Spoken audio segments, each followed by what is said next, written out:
Once upon a time, in the grand kingdom of Eldorea, there lived a princess named Eleanor. She was beautiful, kind-hearted, and had everything she could ever want. But there was one problem: she was incredibly lazy.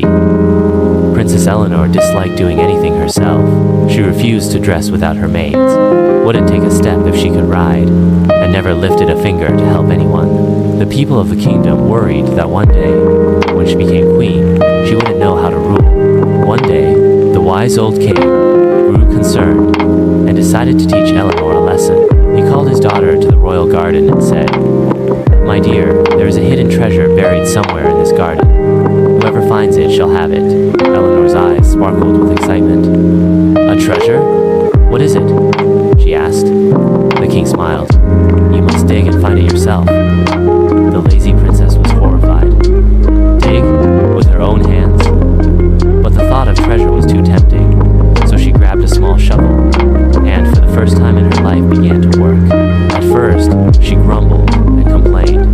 Her hands got dirty, and sweat dripped down her forehead. But as she kept digging, something surprising happened. She started enjoying herself. She felt stronger, more energized, and, strangely, proud. After hours of digging, she finally hit something. With excitement, she pulled out a small wooden box. Inside was a note that read, "The real treasure is not gold or jewels, but the strength, skills, and confidence you gain by working hard."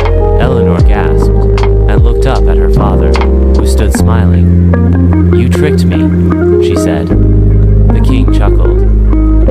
"Yes, my dear, but look at yourself. You worked hard, and now you know what it feels like to achieve something on your own." From that day on, Eleanor was no longer